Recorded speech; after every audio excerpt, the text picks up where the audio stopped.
Batweke tukewa wakati wa mukulembeze waffe bona ffe tutuvudde gye tuvudde basirikale bazze bangi ennyonyi ziri mu bbanga zeetooloola simanyi lwaki oba si mukulembeze wa ggwanga lwaki bamutayiza okumutuukako.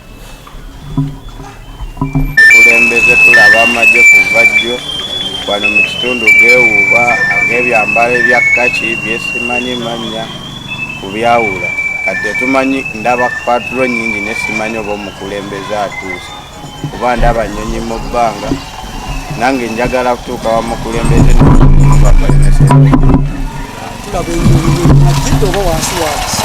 ate tumanyi kuba nange ndaba ennyonyi mu bbanga mbadde njisuubira okukka naye sirabye bwesse ate ne patro tebatuganyiza kutuukawo tulabe kyekye baleese tetumanyi kiddako kuba kati batulemeseza otuukewo omukulembeze ebyokwerinda bisuseeko nga bulijjo kuba ate balesa ebyambalo ebya kkaki ebya kkalaki byonna byonna biyitiridde naawe olabye Bobi yanga bankamukwata kati eddakika mpawezaaga baba basajja babeera beetalaatala.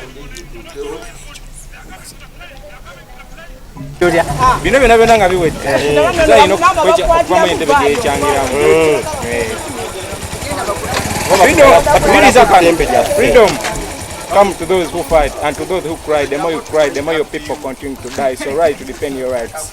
A message yange ngenze bwekiri embeera eno yakusasamaza ekitandibaddewo olw'ensonga nti twategedde nti pulezidenti waffe akomawo naffe ne twetegeka okusobola okumwaniriza naye tetufunye mukisa gumwaniriza kati bamuyisizaawo kumpi speed bakutte mukwate kuva ku nnyonyi ne bamukwata ne bamuleeta ewuwe newuwe tetukkirizibwa kukola ki kutuukayo kutuwa ku biki byajje bweru mawulire gatuleetedde naye tetumanyi batunafuna omukisa okuddamu okumulabako oba bagendera kumuyiwako majje kumukuuma so tetumanyi kigenda mu maaso so tuli mu bweraliikirivu omuntu waffe embeera gy'alimu tetugimanyi nako wadde twandibadde tusaana okumulabako naye tetusobose so kuba kutyobola ddembe lya muntu.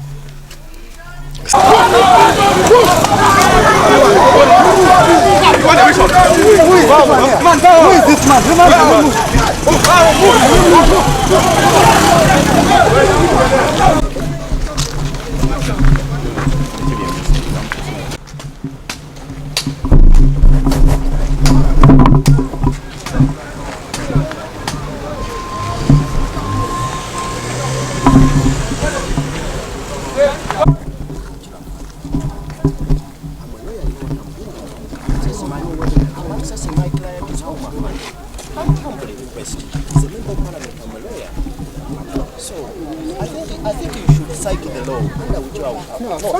Don't push a member of parliament. We are peaceful people. We are peaceful and funding. So we are peaceful.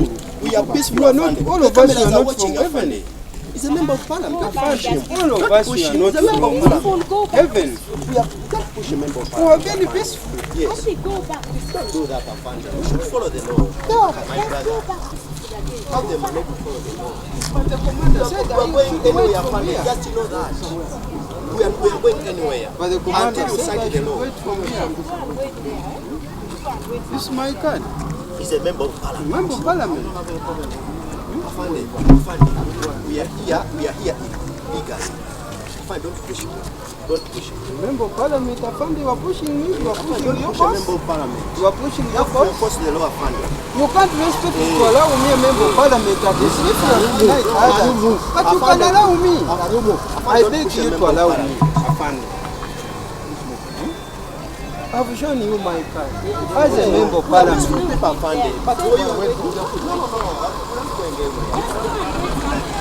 As a member of Parliament, I want to see Chagulanyi. This is not parliament, my friend. I want to see Honorable Matthias Mpuga. I want to see Matthias Mpuga. We are not here. We are not here It's not legally. time for parliament, please. Go back. We don't want to see you our Every time I have It is my not time for mandate. parliament. Wait for time for parliament and you can. What? It's not my right, Afande. Afande, It's not Yes, my we are right. present. Afande, these are not police headquarters. You also know that. We are not here. What are you doing here? Leah, Okay, you can. So for me, what have I done? if you want to What have question, I you can done? also ask a question. Huh? What have I done? He's a member of parliament. To You are access here my legally. president? Under which law to seek his home? You cannot go anywhere. Just know that. Because Honorable Matthias Mpuga, my rope, why can't you allow me? No, tufune background y'abasirikale ba. Naye nga bino byonna ebikolebwa bimenya mateeka. Byonna ebikolebwa bimenya mateeka. Oyogera ki ku ngeri gye baba Alan Mayanja Ssebunye omubaka wa Nakaseke Central. Of course, ng'omubaka wa Parliament oba nga Munnayuganda yenna ndi wa ddembe okugenda okwaniriza omuntu yenna okuva ku airport kubanga eryo ddembe lyange. Sina na kusaba lukusa kuva eri poliisi na muntu yenna. It's my right. Nze mu Parliament ulakakika keddembe ly'obuntu aka Human Rights Committee. Bino bye twogerako buli kaseera.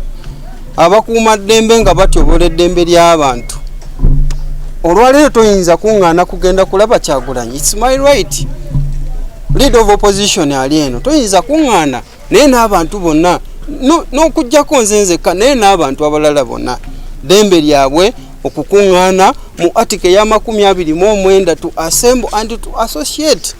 Now we are assembling and associating. Why do you deny us our fundamental right, our fundamental human rights? Ndabye wali ku torofi nga bakuba abaana ab'amawulire naye nga baba bakuba bamagye abakuba ba police ekintu ekimenya amateeka ekitaliiyo ekintu ekitaliiyo naye bino byonna nga bigenda maaso bannayuganda balina kumanya nti eggwanga lyaffe awo we lituuse ebyalwa Alan Mayanja Ssebunye omubaka wa Nakaseke Central. Of course ng'omubaka wa Parliament oba nga Munnayuganda yenna ndi wa ddembe okugenda okwaniriza omuntu yenna okuva ku airport kubanga eryo ddembe lyange. Sina na kusaba lukusa kuva eri poliisi na muntu yenna. It's my right. Nze mu Parliament ulakakika keddembe ly'obuntu aka Human Rights Committee. Bino bye twogerako buli kaseera. Abakuuma ddembe nga batyobola eddembe ly'abantu. Olwaleero toyinza kuŋŋaana kugenda kulaba Kyagulanyi. It's my right. Leader of opposition ali eno toyinza kuŋŋaana naye n'abantu bonna n'okuggyako nze nzekka naye n'abantu abalala bonna ddembe lyabwe okukuŋŋaana mu article ya 29 to assemble and to associate. Now we are assembling and associating. Why do you deny us our fundamental right, our fundamental human rights? Ndabye wali ku torofi nga bakuba abaana ab'amawulire naye nga baba bakuba bamagye abakuba ba police ekintu ekimenya amateeka ekitaliiyo ekintu ekitaliiyo naye bino byonna nga bigenda maaso bannayuganda balina kumanya nti eggwanga lyaffe awo we lituuse ebyalwa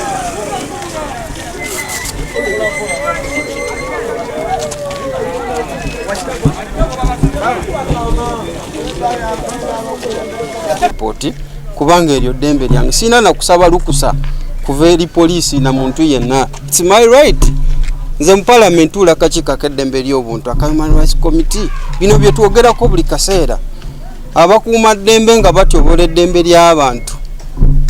Olwaleero toyinza kuŋŋaana kugenda kulaba Kyagulanyi. It's my right. Leader of opposition ali eno toyinza kuŋŋaana naye n'abantu bonna n'okuggyako nze nzekka naye n'abantu abalala bonna ddembe lyabwe okukuŋŋaana mu article ya 29 to assemble and to associate. Now we are assembling and associating. Why do you deny us our fundamental right, our fundamental human rights?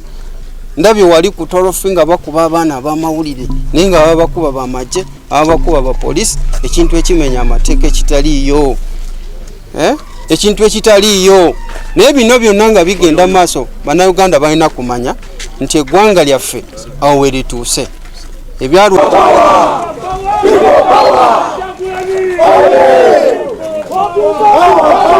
erege mbeera yakumenya mateeka naye ffe tugamba twali teeka letumenye okujja okulaba omukulembeze ng'akomyewo okubanga abakulembeze tulina okuinteractinga naye alina okwogerako eri abantu be netwaba ne mu mbeera mwali so twali teeka lyetumenya naye embeera si yabuvunaanyisa wane magere we tuli naye tugamba tujja kumaliza ng'era tuwangudde kuba amaanyi g'abantu gegasinga nnyonyo era bino bye bimu ensonga lwaki abantu beetamwa dda ne bagamba ddala tufune ku nkyukakyuka eya gavumenti ew'ekitiibwa eddembe ly'obuntu.